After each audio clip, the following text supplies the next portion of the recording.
All right, so we're going to go through an example of how we're going to systematically analyze exercise. Exercise is something that we're going to use very often and to achieve a number of different goals. So in order to keep ourselves organized and make sure that we're achieving the goal of our exercise, we need to have a good understanding of the forces that are in play as our patient is exercising. So in order to provide you guys an example of this, we're going to use a close grip pull down. Okay. So Nick, I'm going to have you hold on to the handle here. Then when you pull that weight down to your chest, and then just let the weight come all the way back up. Excellent. All right. So as Nick is doing the close grip pull down, we're going to go through a series of questions to help analyze this exercise. Right? So the first question being, which joints are moving? So we're doing a close grip pull down. The obvious moving parts are going to be the shoulder and the elbow. Okay? If you need a break at any point, go ahead. All right, so if we think about the movement occurring at the shoulder and at the elbow, we next want to understand what's producing that movement.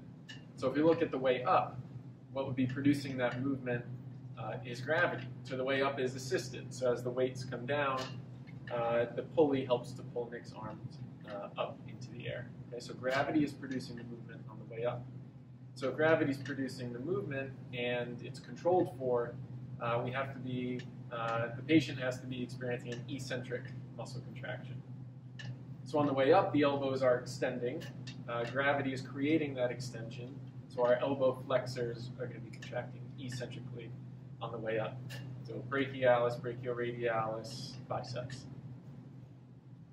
At the shoulders on the way up are going into shoulder flexion.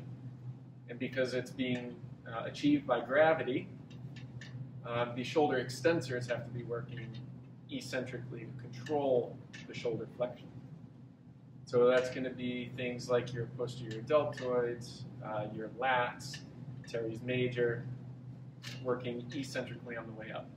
And on the way down, the biceps, brachioradialis, brachialis are acting concentrically at the elbow, and the shoulder extensors that we named are acting concentrically at the shoulder. Okay. You can take a little break if you need it.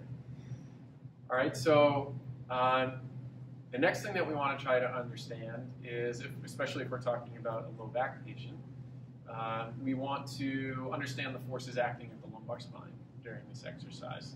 Okay. So now we have to have an understanding of moments in torques and which muscles have to be active to offset those moments in torques. And so you think you're ready to do a few more now? Yeah. All right, so go ahead.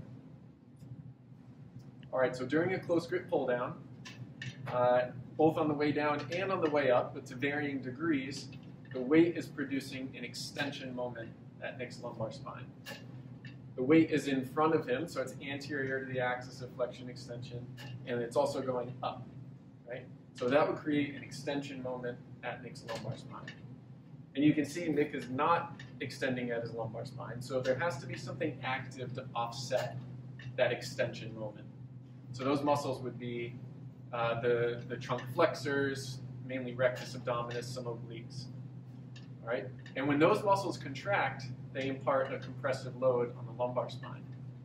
So if we're working with someone who has sensitivity to that compressive load, we need to make sure that we're arranging our exercise in such a way that keeps that load just under the threshold of what produces pain in this patient.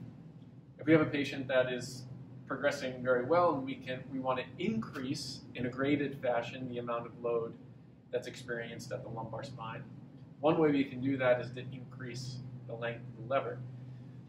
So what that might look like is, rather than doing a close grip pull down, you might want to do a straight arm pull down. All right, so Nick, now with straight arms, you're going to pull down to the tops of your thighs and then let that weight come back up. Okay. So we've increased the length of the lever, and if I ask Nick what level of challenge of this compared to the first one? A lot harder. A lot harder, right? So we've increased the length of the lever. So there's a greater extension moment, so Nick's trunk flexors have to work harder to offset the external moment from that weight. And as a result of that, more compressive load in the lumbar spine.